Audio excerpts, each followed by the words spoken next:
Alemania, 1919. La Primera Guerra Mundial había terminado. El país estaba destruido. Millones de personas habían muerto. La economía colapsaba y la humillación recorría las calles alemanas. Muchas familias habían perdido todo. En medio del caos comenzó a crecer una idea peligrosa: la necesidad de encontrar un culpable. Y Adolf Hitler supo aprovechar ese odio. Pero el antisemitismo en Europa no comenzó con Hitler. Durante siglos, los judíos habían sido perseguidos, discriminados y acusados de causar crisis económicas, enfermedades y problemas sociales. En muchos países europeos existían prejuicios profundamente arraigados contra las comunidades judías. Hitler crecería rodeado de esas ideas, especialmente durante su juventud en Viena, una ciudad donde el nacionalismo extremo y el antisemitismo político comenzaban a expandirse rápidamente. A comienzos del siglo XX, Hitler soñaba con convertirse en artista. Intentó ingresar a la Academia de Bellas Artes de Viena, pero fue rechazado, no una, sino 2 veces. Durante años, vivió en pensiones baratas, vendiendo pequeñas pinturas y postales para sobrevivir. Muchos historiadores describen a ese joven Hitler como una persona frustrada, solitaria y resentida. En Viena comenzó a consumir discursos nacionalistas radicales y propaganda antisemita que culpaba a los judíos de los problemas económicos y políticos de Europa. Hitler no inventó el antisemitismo, pero aprendió a convertirlo en un arma política. Después de la Primera Guerra Mundial, Alemania quedó devastada. El Tratado de Versalles obligó al país a pagar enormes reparaciones económicas. La inflación destruyó los ahorros de millones de familias. En algunos momentos, el dinero alemán perdió tanto valor que las personas necesitaban carretillas llenas de billetes para comprar comida. El desempleo aumentaba, las fábricas cerraban y el miedo crecía en las calles. Muchos alemanes sentían que su país había sido humillado, y en tiempos de desesperación, la gente suele buscar respuestas simples para problemas complejos. Hitler entendió eso perfectamente. Comenzó a culpar públicamente a los judíos de la derrota alemana, de la crisis económica y del supuesto debilitamiento de la nación. Aunque esas acusaciones no tenían base real, la propaganda nazi las repetía constantemente. Discursos en periódicos, en carteles, en radios, en películas. Todo comenzó a construir la imagen de un enemigo común. Hitler afirmaba que Alemania había sido traicionada desde dentro, y muchos ciudadanos desesperados comenzaron a creerlo.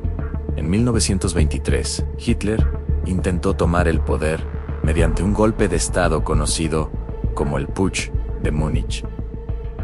La operación fracasó. Varias personas murieron durante el intento, y Hitler fue arrestado y condenado a prisión. Pero incluso aquel fracaso terminaría ayudándolo políticamente. Durante su tiempo en prisión, comenzó a escribir gran parte de su libro Mein Kampf, donde desarrollaba muchas de sus ideas nacionalistas, raciales y antisemitas. El libro mezclaba resentimiento, propaganda y teorías conspirativas. Y aunque en ese momento pocos imaginaban lo que ocurriría años después, aquellas ideas comenzarían a expandirse lentamente por Alemania.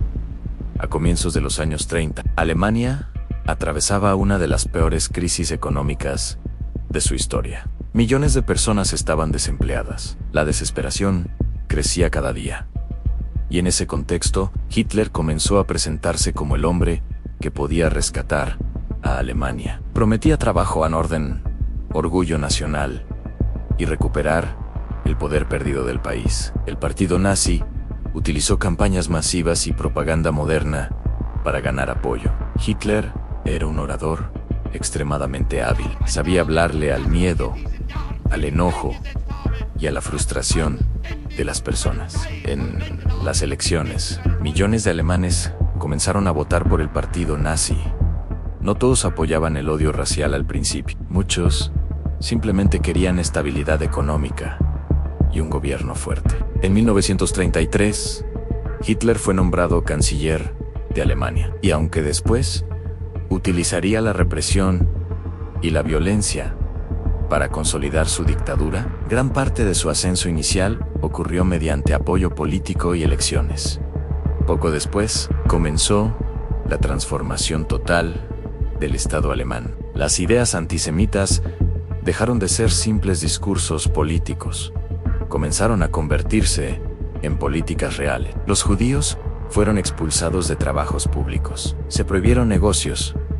Se impulsaron boicots y comenzaron leyes que les quitaban derechos básicos. Todo esto ocurrió mucho antes de los campos de concentración y el exterminio masivo. El odio fue construido paso a paso, primero con palabras, después con propaganda, luego con leyes y finalmente con violencia. Con el paso de los años, Hitler también demostraría que estaba dispuesto a romper acuerdos y alianzas cuando ya no le resultaban útiles, aunque públicamente firmó pactos y tratados con otras naciones europeas.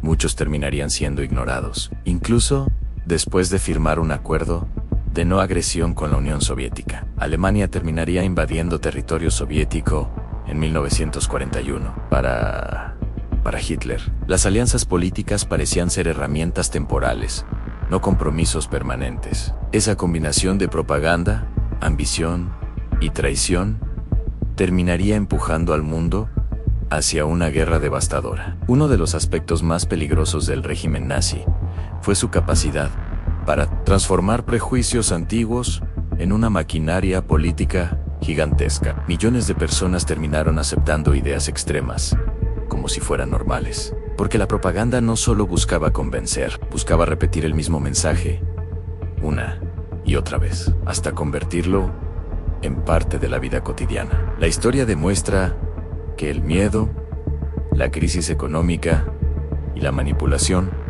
pueden cambiar profundamente a una sociedad. Y el caso de la Alemania nazi sigue siendo uno de los ejemplos más peligrosos de cómo un líder puede convertir el resentimiento colectivo en odio organizado, porque las sombras de la historia no aparecen de un día para otro. Se construyen lentamente, con miedo, con propaganda, con división, y cuando la sociedad deja de cuestionar esos discursos, las consecuencias pueden ser devastadoras. Millones de personas terminarían pagando el precio de una ideología basada en el odio, la manipulación y el miedo. Una lección histórica que el mundo todavía recuerda hasta el día de hoy. En el próximo capítulo de Sombras de la Historia, seguiremos explorando los episodios más oscuros que marcaron para siempre a la humanidad.